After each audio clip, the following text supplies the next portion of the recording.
Dictation start होगी 5 second बाद।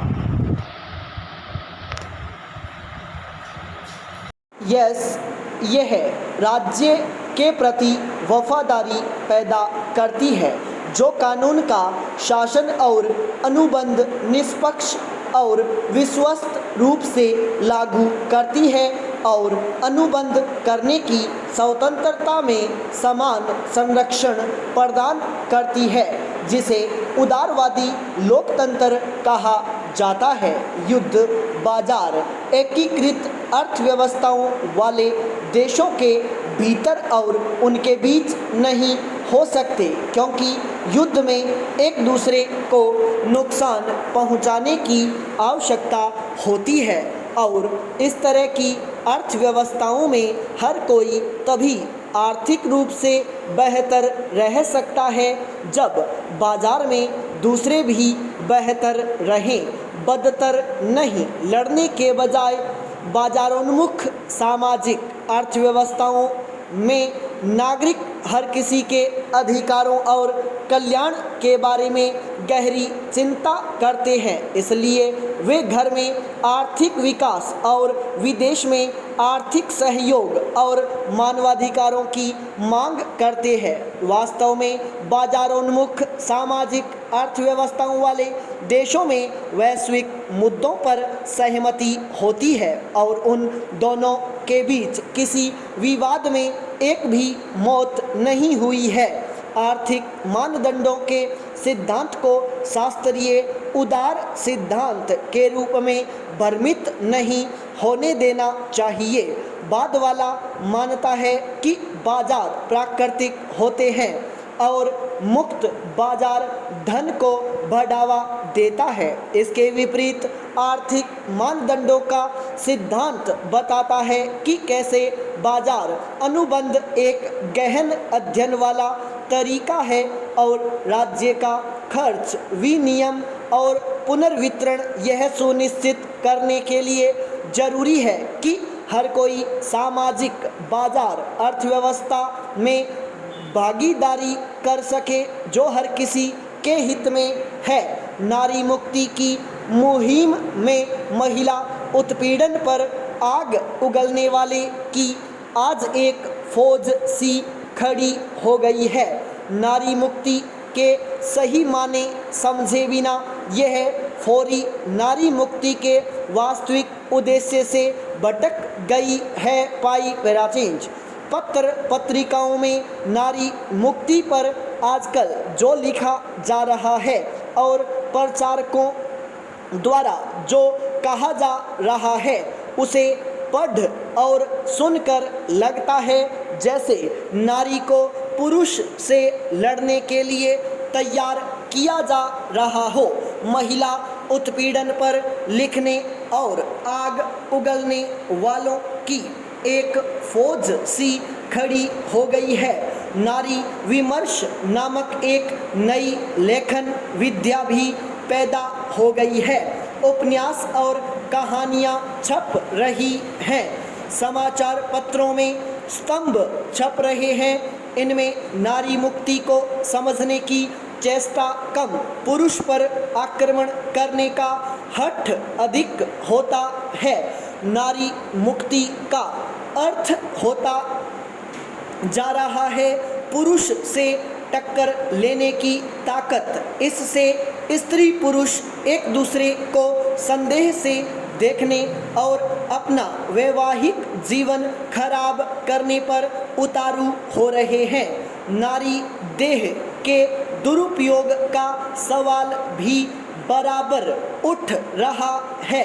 इस पर लिखने वालों को लिखने का मसाला तो मिलता है, पर गलतफहमियां भी पैदा हो रही हैं। जो बलात्कारी है, जो देह व्यापार करता है, उसके खिलाफ रिपोर्ट करने पर उसे दंडित किया जाता है। बहुत सी घटनाओं की कोई रिपोर्ट दर्ज नहीं होती है, पर इसका अर्थ यह नहीं कि समाज में नारी पूरी तरह असुरक्षित और पुरुष की दासी है। सच पूछें तो नारी जितनी सुरक्षित हमारे संस्कारों के चलते हमारे परिवारों में है, उतनी आज़ाद और सुरक्षित किसी अन्य देश में नहीं है।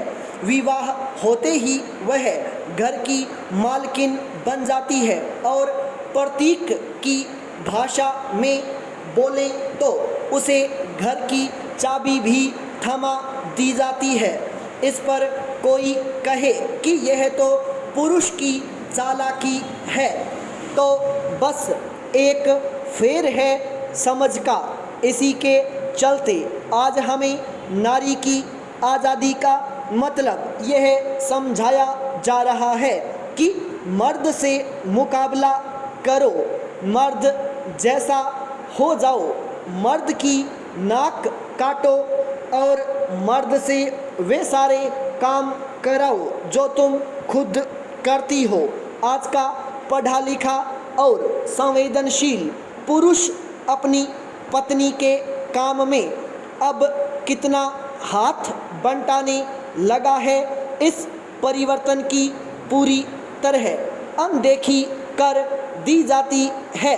मुक्ति के नाम पर आज नारी को अपने कर्तव्य से भटकने वाली बातें बहुत की जा रही हैं।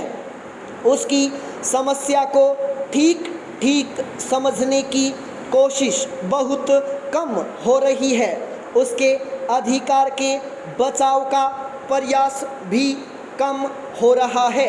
मुक्ति पर पूरा आंदोलन एक नारा बनकर रह गया है। उसके प्राकृतिक स्वाभाविक गुणों की अनदेखी कर पुरुष से लोहा लेने की बात कही जा रही है। पाई पैरा चेंज। 4 मंजिले का मेरा स्कूल बहुत अच्छा है। ये एक मंदिर के समान है जहां हम रोज पढ़ने के लिए जाते हैं। सबसे पहले सुबह उठकर हम भगवान से प्रार्थना करते हैं अपने अच्छे पढ़ाई के लिए और अपने क्लास टीचर को सुबह का नमस्कार करते हैं। इसके बाद हम सिलेबस के अनुसार पढ़ना शुरू करते हैं। मैं रोज़ स्कूल जाना पसंद करता हूँ। मेरे स्कूल में बहुत कड़ा अनुशासन है जिसका सभी विद्यार्थियों द्वारा नियमित पालन किया जाता है। मैं अपने स्कूल ड्रेस को बहुत पसंद करता हूँ। मेरा स्कूल मेरे प्यारे घर से 2 किलोमीटर की दूरी पर है और मैं पीली रंग की बस से अपने स्कूल जाता हूँ। ये एक बहुत शांतिपूर्ण जगह पर स्थित है जो प्रदूषण, शोर, गंदगी तथा शहर के धुएं से दूर है। मेरा स्कूल बहुत श्रेष्ठ है जो कि लाल रंग का है तथा 3 मंजिला है। मैं उचित यूनिफॉर्म में रोज़ अपने स्कूल जाना पसंद करता हूँ। मेरी स्कूल टीचर बहुत दयालु है और हमें अनुशासन का अनुसरण करना सिखाती है। मेरा स्कूल बहुत अच्छी जगह पर स्थित है और शहर के सभी शोर शराबे और भीड़ से दूर है। मेरे स्कूल में मुख्य गेट के करीब 2 छोटे उद्यान हैं जहां पर ढेर सारे फूलों की सेज, घास युक्त मैदान, फलों के पेड़ और 2 सुंदर फुहारे हैं। पाई पैरा चेंज। हमारे स्कूल में बहुत सारी सुविधाएं हैं जैसे एक कंप्यूटर लैब, 2 विज्ञान लैब, एक बड़ा पुस्तकालय, एक बड़ा खेल का मैदान, एक सुंदर स्टेज और एक स्टेशनरी की दुकान। मेरे स्कूल में नर्सरी से लेकर कक्षा 12 तक के विद्यार्थी पढ़ सकते हैं और औरत मर्द सहित मेरे स्कूल के पास 57 काबिल शिक्षक है, 20 सहायक है, 1 प्रधानाचार्य और 10 गेट कीपर है। हमारे शिक्षक हमें बहुत नम्रतापूर्वक व्यवहार के साथ बहुत ही रचनात्मक और रोचक तरीके से विषय को हमें समझाते हैं।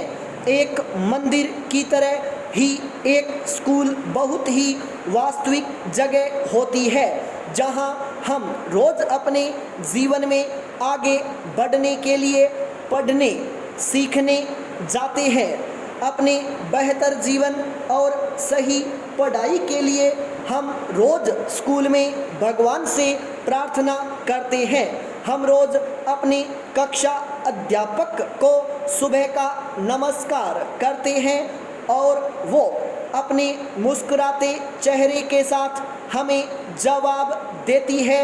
हमारे स्कूल में उसके पीछे की तरफ एक बहुत बड़ा उद्यान है। स्टॉप।